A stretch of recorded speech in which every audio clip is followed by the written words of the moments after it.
Club Poker Radio, la radio du poker avec Comanche et Chichi. Toujours en compagnie de Chichi, nous a rejoint Gaël en direct du Mexique. Coucou Gaël. Salut à tous. Coucou Gaël. Comment ça va? Bah, ça va. Attends, on s'est fait du souci pour toi. J'ai vu sur ton Instagram, il y avait une tornade devant chez toi. Il y a des petites tornades de temps en temps comme ça, c'est normal. D'accord. Pas peur, attends. C'est pas peur. Mais toi, t'habites en banlieue aussi. Tu n'as pas peur des tornades. Non. Avec nous ce soir, la famille Rayleigh. Bonsoir, hello. Bonsoir. Hello. Alors, team à droite. Attends, non, c'est à droite. Oui, c'est team à Team à droite. droite, ouais. Et Ness, qu'on Et Ness. connaît bien, qu'on connaît bien au Club Poker, hein, il y a quelques années. T'es venu à Club Poker Radio, Ness? Ouais, j'étais venue une fois. C'était après ta 4e place à Amnéville?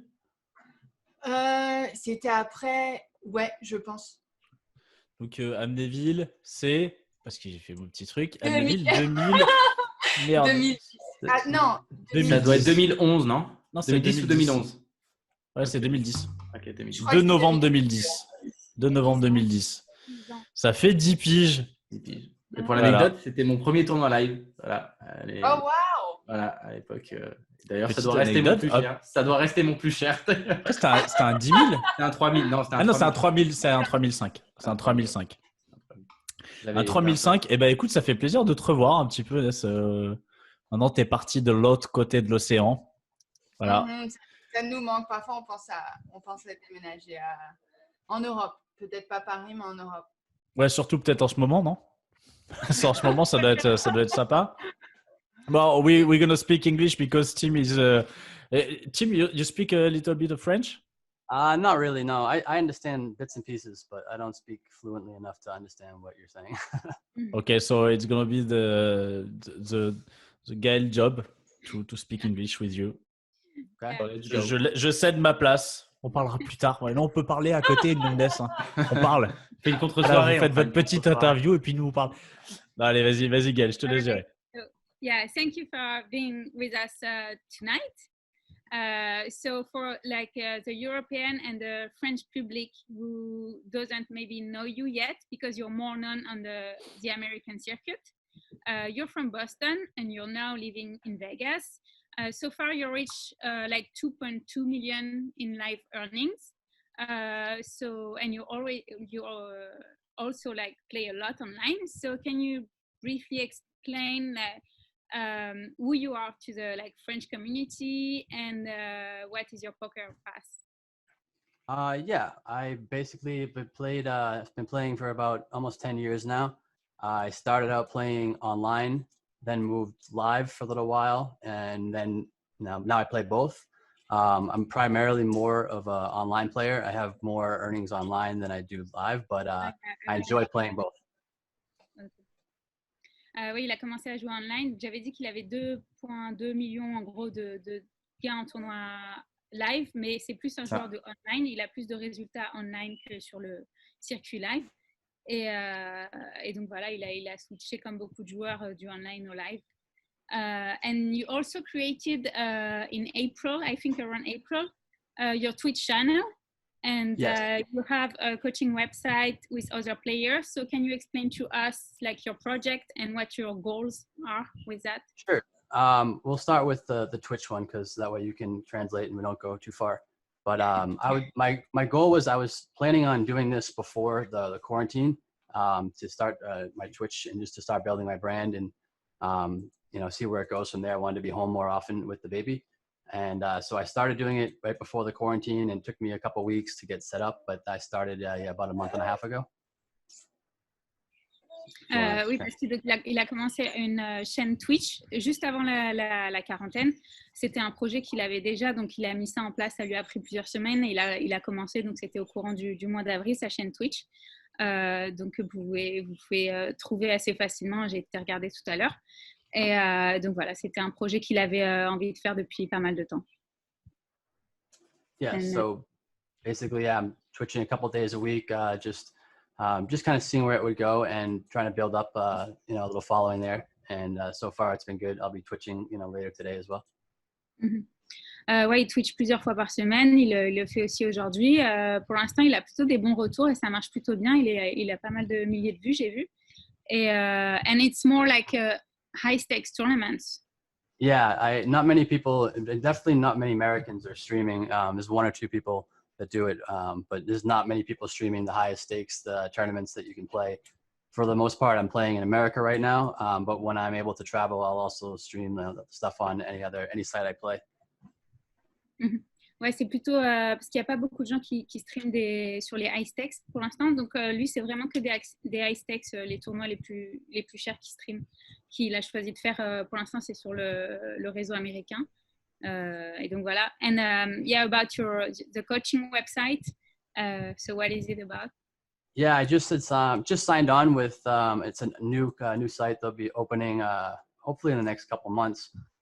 But it's going to be a similar site as a monthly subscription. And I just signed on to be one of the high stakes tournament coaches. They have some really good players also that have also signed on.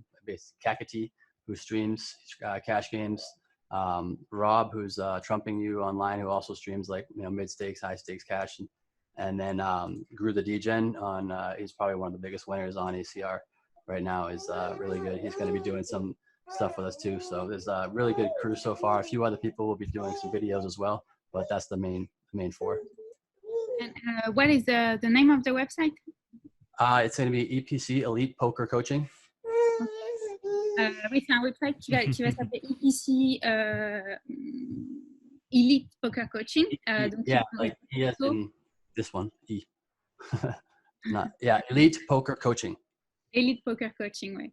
Et donc, normalement, ils vont ouvrir bientôt. C'est avec beaucoup de coachs à la fois. Il y a des cash games et de tournois en high stakes et en middle stakes. Après, c'est vrai que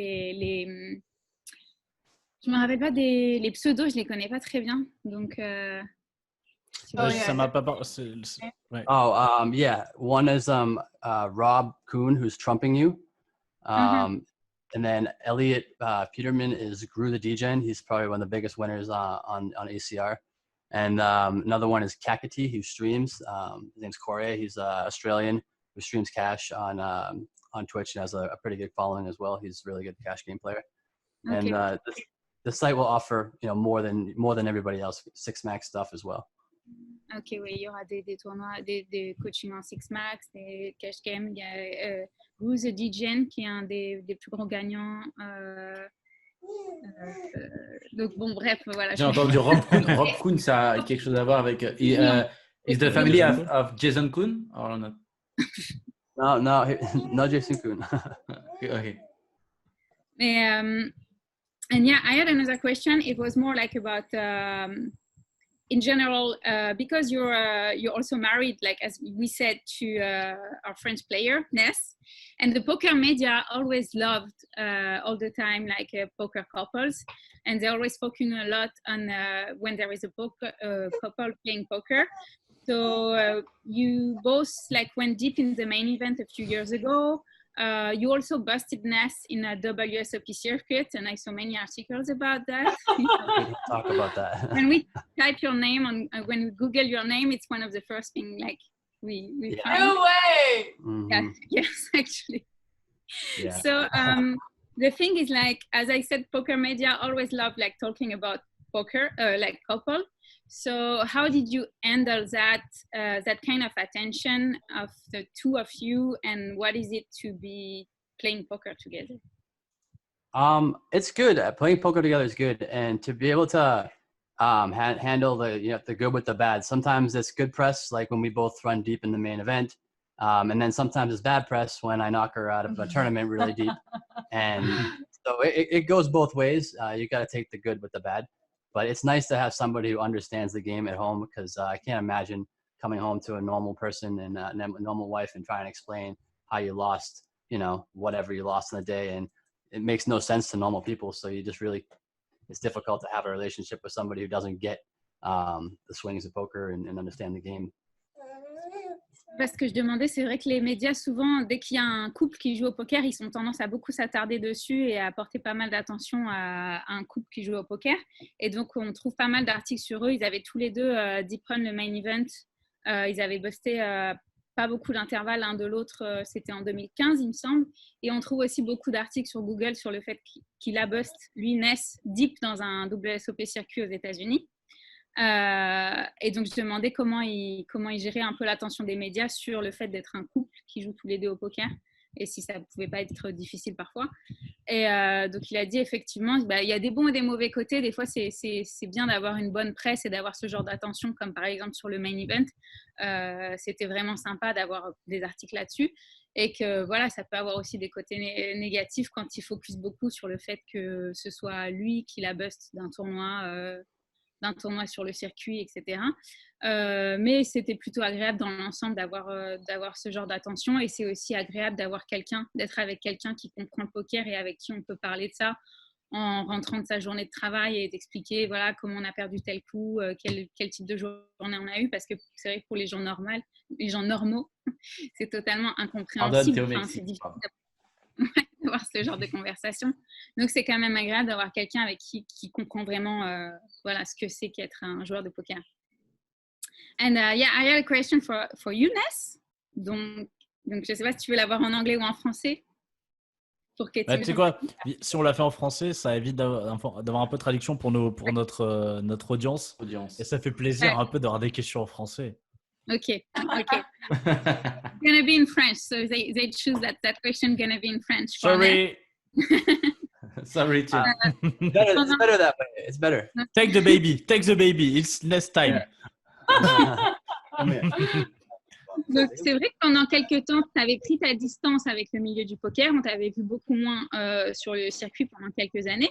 Et ensuite, tu es revenu pas mal en 2018, notamment, où tu avais fait des belles places sur le circuit. Tu as fini 4e du WPT Lucky Hearts Open où tu avais pris plus de $180,000. Donc aujourd'hui, c'est vrai que ça fait une dizaine d'années maintenant que tu joues au poker, que tu es dans le poker. Donc, quel regard tu portes avec le recul sur ta carrière et comment tu envisages le poker maintenant?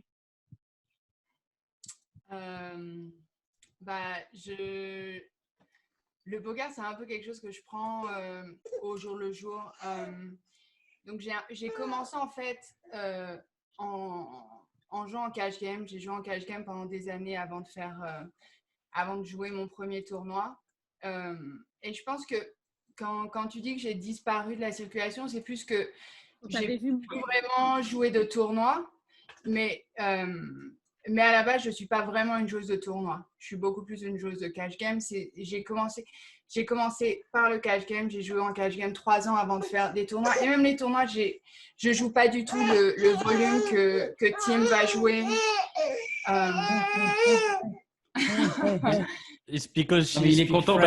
Il est content parce que sa mère est une joueuse de cash game, donc il est fier. Mais ceci dit, j'adore le tournoi. J'ai beaucoup de fun à jouer les tournois. Pour moi, c'est très important d'avoir du plaisir quand je joue. Et c'est vrai que quand j'ai rencontré Tim, j'étais un peu burned out. J'ai eu un moment où le poker, ça me faisait plus vraiment kiffer. He's hungry. J'avais envie de faire autre chose que du poker. Mais aussi, tu sais, quand t'es en couple avec... This is my life. Welcome to my life now. This is I've got 2 children, so for me it's like poof. Oh wow! He's quiet all morning, and now all of a sudden, when mommy starts to talk, he wants to cry. He wants his moment. I don't know. Je sais plus ce que tu disais. Ouais, pour moi, c'est très important quand je suis à une table de poker, en gros, il n'y a aucun autre endroit où j'ai envie d'être. Et il y a un moment où je me suis plus sentie comme ça et du coup je pouvais plus m'asseoir et rester des heures à jouer. Je pouvais plus vraiment jouer en tournoi, encore moins parce que le tournoi c'est un plus gros commitment. Du coup j'ai pris le temps qu'il m'a fallu.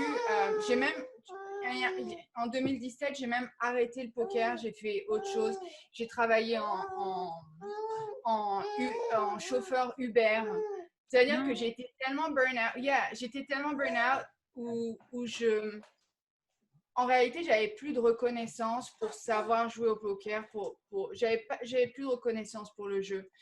Et je pense que le fait d'avoir eu un travail normal pendant un moment, ça m'a au final ouvert les yeux sur le fait beaucoup de reconnaissance de pouvoir gagner ma vie à travers le poker. Du coup, ouais, ça m'a donné une nouvelle appréciation pour le jeu. Maintenant, comme tu dis, ça fait des années que je joue au poker. J'ai commencé à 19 ans. Il y a d'autres choses qui m'intéressent. Mais les fois où je joue, c'est les moments où il n'y a que ça que j'ai envie de faire. Voilà. Et pour moi, c'est très important d'être dans ce mindset. À chaque fois que je joue au poker, je n'ai pas envie d'être à la piscine, je n'ai pas envie de faire rien d'autre. J'ai envie d'être à table en train de jouer. Et ouais, définitivement, ça n'arrive pas tout le temps, mais quand ça arrive, je joue. Ouais. Jour le jour, quoi. Ok. Et paf, t'as fini de parler et il s'arrête de pleurer, quoi. Ouais. Mais c'est normal, c'est les enfants. C'est les enfants. C'est fait exprès. Félicitations pour tes enfants. Je ne savais pas que tu avais deux enfants. Eh oui, 2. Tu vois, le temps passe. Hein. Nice. C'est beau. Moi, j'ai un chat, personne ne félicite. Alors, rien à foutre. Non, mais toi, c'est pas toi qui l'as fait, toi. C'est pas toi qui l'as fait, le chat. Alors, d'abord, tu me connais. Voilà. Qu'est-ce que t'en sais? Qu'est-ce que t'en sais? Ouais, c'est vrai. Te connaissant, c'est vrai. Ok. Et on va gonna switch again to English because like 14. Okay. It was nice gonna go seeing you feed him. guys. C'était génial de vous voir. Je vous embrasse. Salut Ness. Ciao, Nez. À très bientôt. Prends soin de toi. Aussi. Et gros bisous. Bisous, bisous.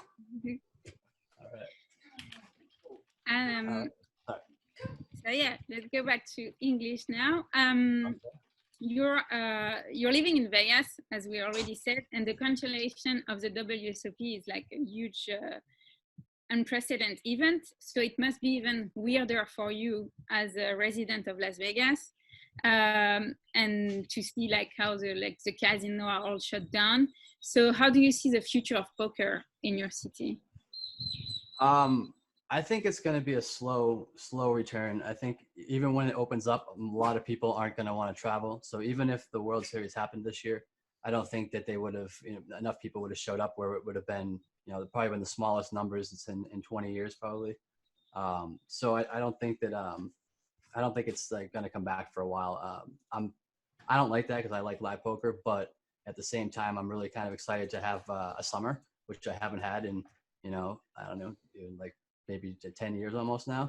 I'm from the East Coast, so I'll go back down and spend some time down the beaches and hang out with my family, which I can't do every year. Non, parce que je demandais, lui, comme un résident de Las Vegas, ça fait encore plus bizarre de ne pas avoir les WSOP, de voir les casinos comme ça, tous fermés. Et donc, il a dit qu'effectivement, pour lui, il faudra vraiment longtemps avant que Vegas revienne à la normale. Et il n'est même pas sûr que les WSOP, parce qu'il parle de faire des WSOP en Europe, mais bon, il n'est pas totalement sûr déjà que ça arrive. Et même si ça arrive, ce ne sera forcément pas les WSOP qu'on connaît, parce qu'il y aura forcément plein de gens qui ne vont pas venir. Donc, ce sera un event beaucoup plus petit. Ce sera peut-être les plus petits WSOP en 20 ans quoi, de l'histoire des WSOP. Donc, et pour lui, ça fait à peu près 10 ans qu'il vient au WSOP, donc ça fait très bizarre. Mais bon, c'est aussi bien d'avoir pour une fois un été normal. Ce sera la première année de profiter vraiment de sa famille pour voyager un peu, aller aller à la mer, etc. Et, voyager, ça va être compliqué quand même. Ouais, voir les choses dans les États-Unis. Ouais. Ah, ok. Ouais. On peut voyager aux États-Unis? On peut voyager. Oui, il y a des vols intérieurs. Hein. D'accord. And everybody agrees also that online poker, like with the coronavirus, is booming again, and that like many pros are saying they haven't seen like online poker like that for like 10 years maybe. And I also saw a tweet of you that you made like 1 year ago about like all the people's opinion all the time about online poker, complaining about online poker. Was like 2010 poker is rigged, 2012 poker is dead, 2019 solvers are killing the game. And you said people need to accept that poker is forever evolving and either evolve with it or becomes a dinosaur. So it seems like it's even like really true today. So what would you say about today's situation? Yeah, that basically you don't really know what's going to happen with poker. In like 5 years ago, 10 years ago, people didn't know solvers were going to be out. People didn't know what's going to happen. And now people are like always like, I can just play live poker. This games are softer. Well, you lost that opportunity now. So like, you don't really know what's on the horizon in poker. So if you're not constantly staying on top of things and staying on top of your game, then you're just going to get passed over. And right now, this is a good example of people playing online who aren't used to be playing online, aren't used to dealing with the situations that they're dealing with. And they're seeing reality come true really fast because there's a lot of tournaments. There's every series, every site's running a series, big buy-ins. So the gap, 10 years ago when people were playing online was much smaller between elite and reg. And now that gap is way wider, and it's going to be very difficult for some of the rec players to survive right now without some kind of working and coaching or something. Parce que donc on parlait de la situation du online poker. Il avait fait un tweet il y a un an qui semble plutôt vrai aujourd'hui au vu de la situation aujourd'hui, avec la plupart des pros qui disent que le poker est en train de revenir comme c'était il y a 10 ans online. Parce qu'il avait donc son tweet en gros c'était pour dire 2010 le poker online est truqué, 2012 les gens disaient le poker est mort, 2019 c'est la fin du poker à cause des solvers. Et donc lui il disait le poker de toute façon sera constamment en train d'évoluer, donc soit on accepte ça et on évolue avec le poker, soit on devient vite dépassé, on devient un dinosaure du jeu. Mais 2020 les gens pensent toujours que le poker est truqué, ça n'a pas changé. Alors, ça... Justement, He's saying that unfortunately in 2020 people still think that poker is rigged. So, yeah. Moi j'ai une question à ce propos, tu vas la traduire. Attends, je pense que c'est peut-être tu vas peut-être en parler, non? Ah ouais, mais sinon je traduis juste qu'il a répondu. Ah oui, pardon, vas-y. Je suis arrivé trop tôt. Et donc il disait que oui, effectivement, le poker ça revient extrêmement en force aujourd'hui. Et que ce qui était intéressant, c'est que il faut accepter que de toute façon, ce sera toujours comme ça. Il y aura toujours des changements. Quand les solvers sont arrivés, tout le monde pensait que ça y est, c'était la fin. Et finalement, les gens se sont adaptés. Ils ont réussi à évoluer leur jeu. Et le fait qu'aujourd'hui, tout le monde revienne au poker online à cause de la crise qui se passe, on voit encore plus la différence entre les joueurs récréatifs et les joueurs professionnels. Le gap est encore plus élevé, limite qu'il y a 10 ans, où il y avait finalement moins d'écart encore il y a 10 ans entre les joueurs récréatifs et les pros que l'écart d'aujourd'hui, puisque les pros ont continué à travailler leur jeu et les joueurs de live récréatifs ne l'ont pas fait. Aujourd'hui, on voit tout un flot de personnes revenir jouer sur Internet qui n'ont pas du tout travaillé leur jeu, en fait, et ça rend l'écart encore plus flagrant. Et donc, il disait que pour lui, ça va être encore plus dur pour les joueurs récréatifs de devenir des joueurs gagnants à cause de ça. Et donc, vas-y, ta question. Et donc, ma question, c'est justement sur le poker qui est truqué. Il a tweeté un message il y a quelques jours, je crois, où il a joué une main, où il a 3 barrels, valet 10, et il s'est fait call par... je sais plus, en gros, il s'est fait call dans un spot, un truc, mais il pensait que c'était un super user en face. Je pense qu'il sait de la main dans laquelle je veux parler. You know what I mean if I say super user and Twitter? Yep, I figured it out. Yeah. Yeah. So can you just quickly summarize the hand? You 3 barrel with a bluff like 10, 9, Jack 10 or something like that. I had 5-6. 5-6. He got Jack 10. Okay. I had a double gutter. He had Jack 10. I check raised flop on it was a 9. I had 5-6, so it was 7-9-3 with 2 diamonds. I check raised flop. He called. Turn was a queen. I barreled again, and he called. And then the river was the ace of diamonds, so the flop flush draw gets there, and majority of my bluffs are diamonds. So I shoved river, and he snapped me off with 10 jack faster than. Oh, see. I couldn't believe it for jack high. I was shocked, and do you have any news of that? I saw you asked Joey Ingram. Yeah, no, I have some, I just think it was one of 2 things. Most likely it was a misclick. Misclick is the most. Yeah, because if he's not playing with the 4-color deck, he had like 2, he had a jack. 2 hearts. So you think he got flushed. Okay. So he could have thought he had a flush if he didn't look quickly, but like it's late in the day, but it's very unlikely that I was somehow being super used. And if it was, it wasn't through like, you know, the poker website. It was most likely through some third-party software that I could have had a virus or something. I'm streaming, I'm using a lot of third-party stuff at the time. So it could have, highly unlikely, most unlikely. But I think it was just a misclick, or, you know, like that's just a really lucky misclick. I can't. Or maybe he got a tail on you and he owned you because he Hey, it's very possible too. I like what he's super using. I just he puts you on 5-6 of that heart. was it. Yeah, 5-6 and 10-8, and he has a 10 in his hand. So and then the diamonds getting there is not good news for him either. So I don't know. You got me though. He's obviously he's a good player too, so he's got good results. So I don't think it was if it was, if there's anything, it was a misclick or a quick read that he snapped me out. But he just called so quick on the river. It's hard for me to believe that it was like a thought out process. Yeah. When I'm thinking on the river about making a crazy call, or I'm not just gonna snap it off in less than 2 seconds. Like I have to think about it for a little while. So especially there was a lot of money. It was four-handed, 20-something thousand up top. So it was a decent money. It wasn't like it was, small. Ok. Bah là, on a compris, c'est pas la peine que je traduise. Ouais, non, mais t'es pas obligé de traduire, Gaël. And what did you had that's a question that I ask a lot. Like, did you have a key moment in your career, and like what helped you the most to reach the next level in your game? I think that earlier in my career, I just tried to bluff everybody and win every pot possible, and put myself in a lot of really bad spots early on and tried to get out of them.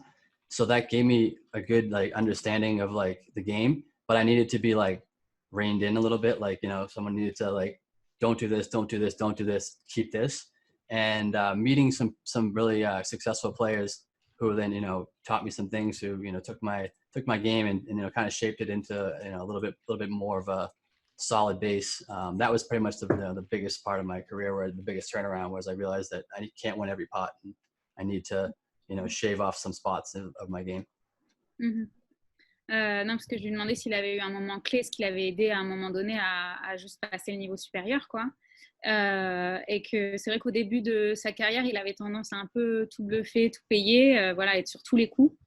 Et mais il avait besoin de cette période-là aussi pour comprendre le jeu, comprendre comment ses adversaires jouaient, mais qu'à un moment donné, il a fallu aussi qu'il se rapproche de joueurs, qu'il parle beaucoup avec des joueurs et qu'on lui fasse comprendre que, en gros, il fallait qu'il n'était pas obligé de jouer toutes les mains, quoi, et que c'est ça qui l'a aidé au fur et à mesure à comprendre que voilà, il n'était pas obligé d'être partout et qu'il fallait plus se sélectionner, et voilà. C'est ça. And another question that has nothing to do with your game, but you're also known for you're always using Twitter and the social media, and you're kind of a vocal person, when you have a problem, when you think something is not fair, and you expose some scams and some problems you had with staking deals, recently with Nick Palma. So is it a problem you faced a lot in the poker community in general, and what's your advice to avoid the situation? It's very much an unspoken thing that no one really talks about, because everybody fears that if you talk about it, then you might not get paid because the person will disappear or whatever.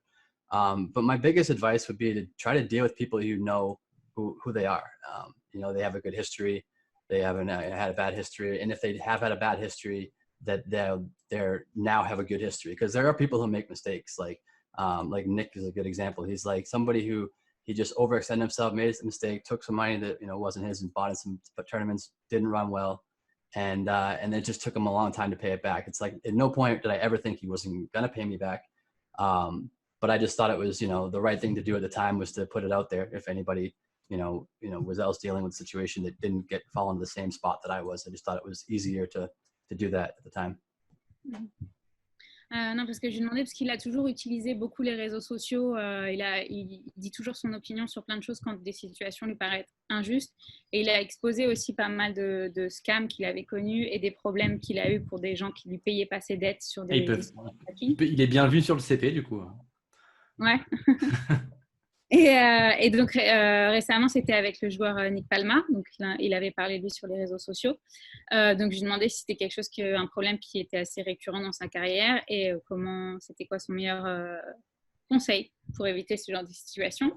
Il a dit que pour lui, un des problèmes, c'est que ça arrive beaucoup, mais que personne n'en parle et que du coup, c'est ce qui permet aussi de continuer ce genre de problème. C'est que personne n'ose vraiment en parler quand ça vous arrive, en se disant si j'en parle et si j'expose la situation publiquement, la personne va disparaître et va jamais me payer. En gros, c'est la seule façon pour être payé un jour, c'est de ne pas en parler. Il dit alors que bon, pour lui, c'est pas forcément la meilleure solution et que par exemple Nick, il a dit je savais qu'il allait me payer un jour, mais le problème, c'est que voilà, il avait vendu trop d'actions, il s'était survendu, il était allé un petit peu voir trop de gens et que du coup, si personne ne le sait, c'est facile de continuer comme ça.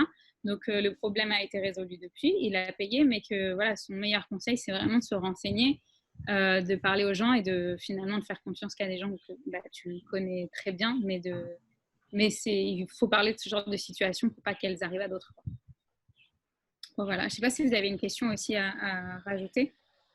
Moi, c'était sûr sur le validisme. Mais j'ai une petite question. Est-ce que tu peux lui demander pourquoi dans le Massachusetts, enfin c'est quoi un petit peu le secret du Massachusetts pour sortir des bons joueurs? Parce que j'ai regardé un peu c'est dur à dire, Massachusetts All-Time Money List, c'est assez dur à dire. Daniel Coleman, Nick Petrangelo, Anthony Zino, Jesse Silva, Dan Harrington, ça va, ils sont pas mal dans le Massachusetts. C'est quoi le secret un peu pour être bon là-bas? Yeah, I was asking what's the secret for Massachusetts. It's impossible to say. C'est dur à dire. Mâche ta chaussette.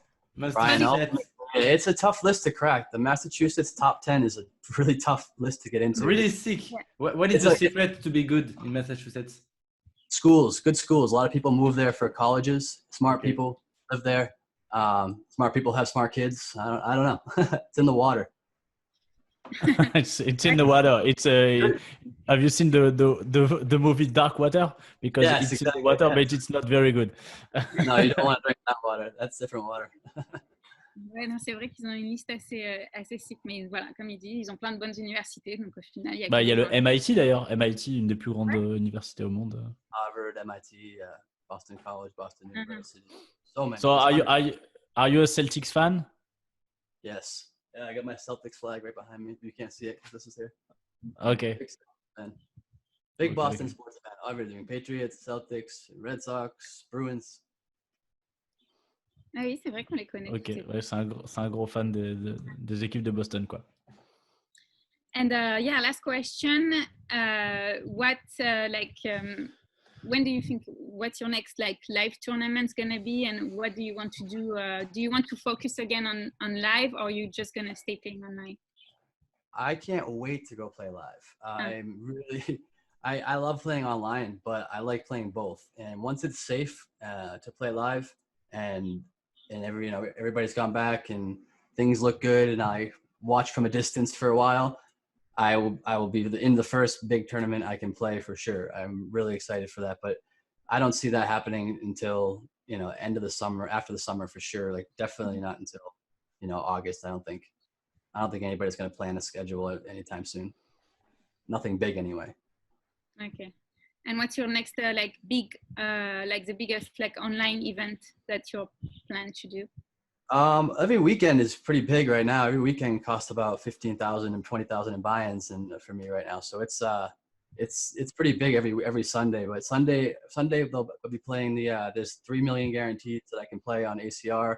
There's a few other stuff that you can play for America. I was thinking about leaving America to play on Party again and Stars and ACR. But there's just so much good stuff to play here. I have no rush to leave right now. I can stay home and play really good stuff online pretty much all the time. Ce que je me demandais, donc s'il allait se focus sur le tournoi, sur le live, et qu'est-ce qu'il pensait quand est-ce qu'il voyait son retour sur le live. Donc, il a dit pour le live, il a vraiment super hâte parce qu'il adore les deux formats, le online et le live, et il a vraiment extrêmement hâte de retourner sur un tournoi. Mais il pense que ce ne sera pas d'ici après l'été ou avant la fin de l'année, c'est certain. Et sinon, sur le online, là, il est vraiment occupé sur le online parce qu'il y a des séries tout le temps qui sont incroyables. Il y a des 3 millions garanties, etc. sur ACR tous les week-ends. Et chaque semaine, ça lui coûte entre 15 et 20 000 $ de buy-in. Donc voilà, il y a des tournois énormes partout toutes les semaines. Il pensait peut-être quitter les États-Unis pour rejouer sur Party Poker, sur Poker Stars. Mais pour l'instant, ça lui va aussi de rester sur le circuit américain. Parce qu'il y a aussi des énormes garanties et des gros tournois à jouer. Donc, pour l'instant, voilà, il y a du choix partout, en fait. En gros, il y en a de partout. Voilà. On m'en fout partout. Ouais, c'est ça. Okay. Yeah, thank you very much. It was really great to have you. So, I don't know if you're going to Twitch now. Yes, and probably probably take me I'm on a 5-minute delay, so it'd probably take me another 5 minutes to get set up. So I'd say at 3 o'clock when the break comes back. After the breaks, I'll be live at that point. Okay, so good luck for your session. Good luck. Switch juste après ça. And yeah, it was really great to have you and to see Nat too. So you're gonna kiss her for us again. And thank you. Yeah, thank you very much. Guys. Appreciate it. See you guys Thank later. you. Bye. Bye. Bye.